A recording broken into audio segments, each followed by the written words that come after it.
Les principaux outils de gestion matérielle. Les principaux outils de gestion matérielle sont le livre-journal, document dans lequel les opérations décrites sur le titre de mouvement sont enregistrées dans l'ordre chronologique, groupe 1 ou groupe 2. Il est servi chaque fois qu'un titre de mouvement est établi. Les titres de mouvement sont le bon d'entrée, le bon de sortie définitive ou le bon de sortie provisoire. Le livre-journal est tenu par le comptable des matières, directeur ou directrice. Le grand livre des comptes, GLC. Il présente chronologiquement par compte de matière les mouvements des matières décrites sur les bons d'entrée et les bons de sortie, livre, cahier. Le GLC des matières est constitué par l'ensemble des comptes de matière ouverts par le service, l'école. Il est servi chaque fois qu'établi un bon d'entrée ou un bon de sortie définitive ou provisoire. Il est tenu par le comptable des matières, directeur ou directrice. Le bon d'entrée dans l'existant. C'est le titre de mouvement qui permet la comptabilisation des entrées de matière dans l'existant. Le bon de sortie définitive. C'est le titre de mouvement qui permet la comptabilisation des matières sorties de l'existant. Le bon de sortie provisoire.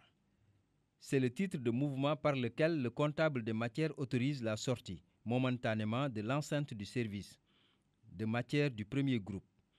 Il est à noter que les mouvements qui font l'objet d'un bon de sortie provisoire n'affectent pas l'existant. La fiche de consommation de stock. C'est un document qui porte sur chaque article du stock et dans lequel les titres de mouvement sont enregistrés dans l'ordre chronologique. Il est mis à jour chaque fois qu'un titre de mouvement est établi. Les titres de mouvement sont l'entrée et la sortie. La fiche de stock est tenue par le comptable des matières, directeur ou directrice.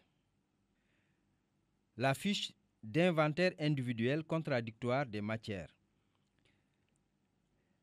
Le relevé récapitulatif des matières à la date du, les pièces justificatives. Outils de gestion du CGE.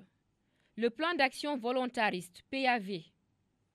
À travers le PAV, le CGE disposera d'un outil opérationnel de travail et de pilotage pour l'accomplissement de ses missions en termes d'actions à réaliser pour le développement qualitatif de l'école. Un plan d'action, en général, est un cadre qui, sur la base d'un diagnostic et des problèmes à résoudre, indique quoi faire, comment le faire, quand le faire, avec qui, etc. Il est qualifié de volontariste lorsqu'il est élaboré, validé et exécuté par la communauté sur la base de ses propres ressources. L'engagement de la communauté à ne compter d'abord que sur ses propres ressources dans la mise en œuvre constitue la caractéristique. Le PAV est un outil indispensable au bon fonctionnement du CGE. Le projet de budget est élaboré à partir des programmes d'activité au titre de l'année concernée, en conformité avec le plan d'action de l'école et le rapport d'évaluation de l'année scolaire écoulée. La préparation du budget commence au mois de juin, avant le début des grandes vacances scolaires, et finit à la fin septembre, avant l'ouverture des classes.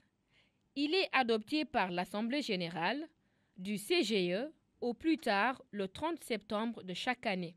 Le processus d'élaboration d'un PAV suit les 4 étapes que sont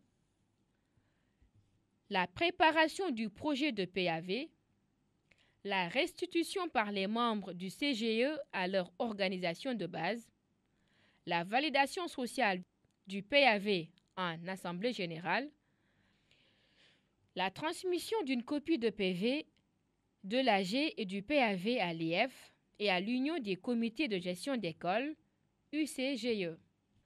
Rôle du CGE dans la conception et la mise en œuvre du PAV.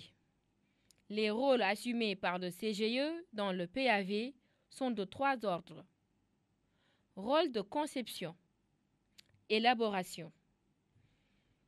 Le CGE procède à la collecte des données, fait l'analyse de la situation de l'école, identifie les problèmes à résoudre, formule les objectifs à atteindre, et élabore en rapport avec la communauté le plan d'action. Rôle d'exécution. Sur la base d'un plan d'action élaboré, le CGE met en œuvre les activités planifiées en collaboration avec la communauté. Rôle de suivi-évaluation. Le CGE met en place un dispositif interne de suivi-évaluation qu'il exécute pour observer régulièrement l'évolution des indicateurs et au besoin procéder à la régulation ou prendre une décision. Identification des partenaires. L'identification des partenaires sera guidée par l'état des besoins prioritaires de l'école. Il s'agira de sélectionner parmi les partenaires ceux dont le statut et les modalités d'intervention permettent d'appuyer l'école sur les problèmes prioritaires retenus dans le PAV. Des approches multiples peuvent être développées. Contact direct à partir d'une lettre de demande d'audience, correspondance relatant la situation de l'école sous ses différents aspects, invitation à visiter l'école à l'occasion de manifestations diverses, les rapports de collaboration sous la forme d'une convention, dans l'exécution d'un travail, sont définis dans un cadre contractuel avec signature par les membres du CGE et les partenaires.